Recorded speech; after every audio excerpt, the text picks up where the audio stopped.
வாழ்க்கையை புரிந்து கொள்ள அவர்களுக்கு கற்றுக் கொடுங்கள். அது போதுமானது. மீதி எல்லாத்தையும் அவன் பார்த்து அவன் வாழ்க்கை அவன் பார்க்கட்டும், அவள் வாழ்க்கையை அவன் பார்க்கட்டும்.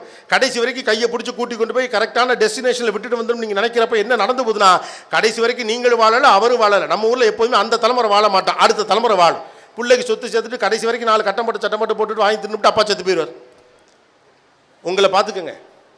இப்படி சொல்லுகிறதுனால குடும்பத்தில் எல்லோரும் அன்பில்லாமல் நீங்கள் இருங்கள் என்று சொல்லவில்லை. அடுத்தவுடைய உணர்வுகளை மதிக்க வேண்டிய அவசியம் உங்களுக்கு ஏற்பட்டிருக்கிறதுன்னு சொல்கிறேன்.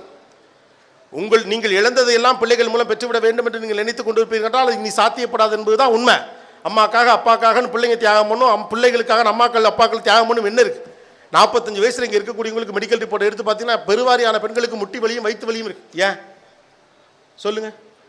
45 வயசில் உட்காந்துட்டு எந்திரிக்க முடியல, சிரமப்படுறோம். ஏன் சிரமப்படுறோம்? குறிப்பாக பெண்களுக்கு. நிறைய பெண்களுக்கு வயிற்று வலி பிரச்சனை இருக்குது, நிறைய பெண்களுக்கு முட்டி வலி பிரச்சனை இருக்குது. ஏன் இருக்குது? அவங்கள பார்த்துக்கலாம். குடும்பத்தை பார்த்து கொள்ள வேண்டியது ஒரு பெண்ணின் பொறுப்பு. உண்டி சுருக்குதல் பெண்டிற் கழகு. தப்பு தான், தமிழில் வந்திருந்தால் தப்பு தானே. ஏன் வயிற்று சுருக்கணும்? இன்றைக்கி விருதுநகரில் ஒரு கடையில் போயிட்டு ஒரு பொம்பளை பிள்ளை தனியாக உட்காந்து பிரியாணி சாப்பிட்டா அந்த பிள்ளைய இப்போ எப்படி பார்ப்போம்? நம்ம ஒத்த ஆள் வந்து கட்டுன்னு கட்டாடா. ஏன் பொண்ணுக்கு வயிறு இல்லையா, திங்கக்கூடாதா என்ன? ஏன் ஆண் மட்டும் சாப்பிடணும் என்ன இருக்குது? அப்போல்லாம் எப்படிலாம் இங்கே சிஸ்டம் வச்சுருக்கு. அப்போ ஏற்கனவே நிர்மாணிக்கப்பட்ட விதிமுறைகள் மட்டும்தான் வாழ்க்கைக்கான விதிமுறைகளா? வாழ்க்கை என்பது எல்லோருக்கும் ஒன்றா? உங்கள் வாழ்க்கைக்கான விதிகளை நீங்கள் தீர்மானிங்கள். இதிலையுமே நான் சொல்கிறதுல எது பொருந்துமோ அதுதான் பொருந்தும். மீது எல்லாமே உங்களுக்கு பொருந்துங்கிற அவசியம் இல்லை. ஆனால் காமனாக சில விஷயம் இருக்குது. முதல் விஷயம், அடுத்தவனுக்கு நிரூபிக்க நீங்கள் ட்ரை பண்ணாதீங்க. லைஃப் அவ்வளோதான்.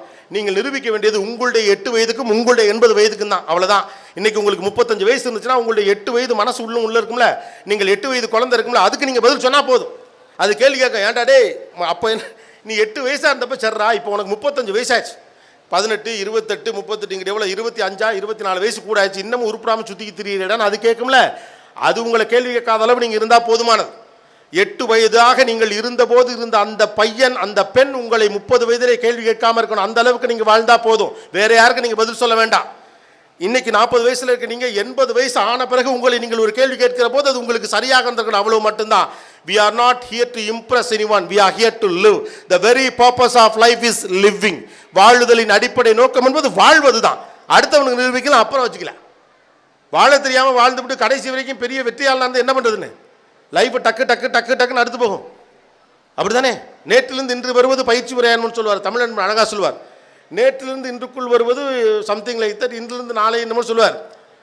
இன்னையிலேருந்து நாளைக்கு போகிறதுக்குள்ள வாழ்க்கை மாறுது, நிமிடத்துக்கு முன்னாடி வாழ்க்கை மாறுதுங்க. Life is changing every other moment. நாம தான் நினச்சிருக்கோம் ஒரு வாரம் 10 நாள் 20 நாள் நினைக்கிறோம். Every other moment is quite different. எல்லா மொமெண்ட்டுக்கும் வெவ்வேறு அர்த்தங்கள் இருக்கிறது. ஒரு புத்தகத்தில் சொல்கிறா, ஒரு நதியிலே நீங்கள் ஒரு நிமிஷத்துக்கு முன்னால் கால் நினைக்கிறீங்க, சும்மா அப்படி போயிட்டு இருக்கிறீங்க, நீரோடை ஒன்று ஓடுகிறது, ஒரு ஆறு ஓடுகிறதுன்னு வச்சுங்களேன். இறங்கி ஆஹா காலார அந்த தண்ணியில் செத்த நேரம் சில்லு நிற்போம். நீங்கள் போய் இறங்கி நிற்கிறீங்கள, இறங்கி நின்றுட்டு திரும்ப வந்துட்டு 2 நிமிஷம் கழிச்சு போய் நீங்கள் நிற்கிறீங்க. 2 ஒன்றும் இல்லை. அதே ஆறு அதே ஆள், அது இல்லை விஷயம். நீங்கள் முதல் முறை அந்த ஆற்றில் கால் நனைத்த போது ஆற்றின் போக்கு வேறு, உங்கள் மனதின் எண்ணம் வேறு. 2 நிமிடம் கழித்து நீங்கள் அந்த இடத்திலே வந்து தண்ணீரில் கால் நினைக்கிறப்ப ஆற்றின் போக்கு வேறு, உங்கள் மனதின் எண்ணம் வேறு. அப்போ ஆறும் புதுசு, நீரும் புதுசு, நீங்களும் புதுசு. Every other moment is changing. இப்படி வாழ்க்கை மாறிக்கொண்டே ஓடிக்கொண்டிருக்கக்கூடிய காலத்தில் நீங்கள் யாருக்கு நிரூபிக்கிறதுக்கு இந்த வாழ்க்கையில் இந்த போராட்டம் பாடணும்னு என்ன இருக்குது? இந்த வாழ்க்கை போராட்டத்துக்குள்ளே தான் எல்லாற்றுக்கும் எடுத்துக்க பார்க்குறோம். பிள்ளைகளை சக்ஸஸ்ஃபுல்லான ஆளாக பார்க்கணுங்கிறதுக்காக தான் நான் முதல்ல சொன்ன மாதிரி சாரி அந்த இதை விட்ட பாருங்க. எதுக்கு நம்ம எல்லாருக்கும் முட்டி வலியும் வயிற்று வலியும் பெண்களுக்கு அதிகமாக இருக்குது அப்படின்னு கேட்டால், ஒன்று மிச்சப்பட்டது சாப்பிட்றது, இல்லைன்னா நமக்கு என்னன்னு தனியாக என்னத்துக்கு செஞ்சுக்கணும்னு சாப்பிடாமல் இருக்குது. கேட்டால் அதுக்கு பேர் தியாகம் என்பது. அப்புறமா ஒரு நாள் வந்து உங்கள் பிள்ளைங்க என்னத்துக்கு நீ சாப்பிடாமல் இருந்தேன்னு கேட்பாங்க. அப்போ வயிற்றுச்சலாக இருக்குமா இல்லையா? உங்களுக்கு உடலும் மனசும் ஒரு சேர பயணிக்கிற போது, தொந்தரவுகளே இல்லாத போது உங்களுக்கு தியாகம் பெருசாக தோணும். ஆனால் நீங்கள் களைத்து போய் உட்காருகிற போது யாரும் கேட்கலைன்னா you expect the same reciprocation from side. நான் எல்லாருக்கும் செஞ்சேனே, எனக்கு யாரும் செய்யலையே. கேட்டால் செய்யுங்க. சும்மானா எல்லாத்தையும் பண்ணிவிட்டு அப்புறமா வந்து இப்படி என் தியாகத்தை குறிவிட்டா நீ நல்லாவே இருக்க மாட்டேன் நீங்கள் சபிச்சாலும் சரிதான். உங்கள்கிட்ட நல்ல பேர் வாங்கிறதுலாம் நான் வந்தல, ரைட்டா? அதுக்கெலாம் நான் ட்ரை பண்ணதே கிடையாது. நல்ல பேர் எடுக்கணும்னா நினச்ச கிடையாது. நல்லவனாக இருந்தால் போதும், கெட்டவன் கெட்டவன் சொல்லட்டும், நல்லவன் சொல்லட்டும், இருக்கிறத கரெக்டாக சொல்லிட்டு போயிட்டே இருக்கணும், ரைட்டு தானே? அதுதானே சரியாகவும் இருக்க முடியும். எப்போதுமே நான் பேசலாம், நிறைய பேருக்கு அப்படி தான் கேட்கும்போது காண்டாகும். அப்புறமா வீட்டுக்கு போய் மல்லாக்கப்படுத்து விட்டத்தை பார்த்து யோசிக்கிறப்ப தெரியும், தம்பி சரியா தாண்டா சொன்னான். பெண்கள் தங்கள் வயிற்றை குப்பை தொட்டிகளாக பயன்படுத்துகிறார்கள் அப்படின்னு சொல்லிட்டு ஒரு கவிதை இப்போ கூட ஒரு ஷோவில் நான் அதை சொன்னேன். ஏன் அப்படின்னா, 8 இட்லி ஊற்றுனான், 4 இட்லி தின்ட்டானுங்க. பையன்ட்டு சொல்லி பார்க்குறது, தம்பி இட்லி வேஸ்ட்டாக போயிரு சாப்பிட்டு இல்லைம்மா நான் ஒரு இட்லி புஷ் பண்ணி சாப்பிட்டானா ஏற்கனவே 6 இட்லி சாப்பிட்டாலே மறுபடியும் 3 இட்லி புருஷன் காசு வேஸ்ட்டாக போயிருமே 3 இட்லியை தூக்கி திங்கிறது. ஒன்று ஓவராக திங்கிறது. சரின்னு ஒரு நாள் 8 இட்லி அவனுக்கு ஊற்றி வச்சா அவன் பசி வெறியில் 8 இட்லி தின்னுட்டு எதிர்த்து போயிருப்பான். ஆம்பளை பசங்க எப்போதுமே கவனிக்க மாட்டாங்க. கவனிச்சுட்டே இல்லையா அவனுக்கு நினச்சி அதுக்கப்புறம் ஒருத்தர் திங்கிறதுக்கு இருக்கானா இல்லைன்னா அவன் கவலையப்பட மாட்டான். அது ஃபுல்லாக எனக்கு தான் வச்சிருக்காங்க.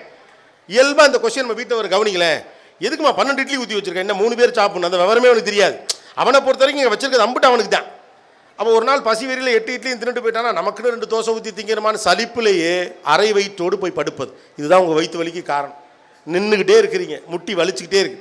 முட்டி வலியும் வயிற்று வலியும் ஒரு கட்டத்திலே அதிகமாகிற போது எல்லோர் மீதும் கோபம் வரும். அதான் ஆத்திரம். திடீர்னு எங்கள் அம்மா இப்படிதான் பேசு 40 வந்தால் நாய்க்குணம் மாப்பிள்ளை இவன் உட்காந்து பேசிகிட்டு இருப்பான். இப்போலாம் 20 வயசில் நாய்க்குணம் வந்துடுது. அப்புறம் அந்த நாய்க்குணம்னு பாவம் நாயை கேவலப்படுத்தக்கூடாது. அதெல்லாம் கொஞ்சம் ஃப்ரெண்ட்லியாக தான் இருக்குது. Okay, live for yourself, that's more important and it is not a sin. ஏன் இவ்வளோ பெரிய குற்ற உணர்வு? கீப்பிங் பீப்புள் அட் கில்ட்டி, அதில் தான் இந்த உலகமே தோத்துச்சு. அது ஒரு பெரிய ட்ரிக்கு. பெண்ணை கில்ட்டிலே வச்சிருக்குது. நீ நல்லா குழந்தை வளர்க்கல, உன் புருஷன் நீ நல்லா பார்த்துக்கல, குடும்பத்துக்கு உகந்தவளாக நீ இல்லை. இந்த கில்ட்டில் தான் இத்தனை ஆண்டு காலமாக பெண்ணை இந்த உலகம் ஏமாத்துச்சு. இதே கேமை இப்போ பெண்கள் ஆண்கள்கிட்ட ஆரம்பித்து வச்சுருக்கீங்க. நீங்கள் பொறுப்பான அப்பாவா இல்லை. எதிர்த்த விட்டு ரமேஷ் அப்பாவை பாருங்க, மாடி விட்டு சுரேஷ் அப்பாவை பாருங்க, அவர் வீட்டில் அவர் பொண்டாட்டி. எதிர்த்த வீட்டு சுரேஷ் அப்பாவை பாருங்க, மாடி வீட்டு கீழ் வீட்டு ரமேஷ் அப்பாவை பாருங்க. இந்த கில்ட்டில் வச்சா பொறுப்பாக இருப்பான்னு நினைக்கிறீங்க. எல்லாரையும் கில்ட்டில் வச்சுருக்கீங்க. இன்னும் உலகத்தின் பெரும் வியாதிக்கு பேரே கில்ட்டியாக வச்சுக்கிறது தான். நம்மளை கில்ட்டில் வச்சு தான் இந்த உலகமே சம்பாதிக்க தெரியுமா இல்லையா? இப்போது கடந்த நீங்கள் ரியாலிட்டியோட நம்ம மேட்ச் பண்ணியே பார்க்க மாட்டோம். நம்ம எல்லாருமே கில்ட்டில் தான் வச்சுருக்காங்க. ஏன்னா கில்ட்டில் இருக்கவன் பலசாலியாக இருக்க மாட்டான். நான் தவறு செய்கிறவன் என்ற எண்ணம் எனக்கு இருக்கிற போது நான் தவறை திருத்திக் கொள்ளணும் அல்லது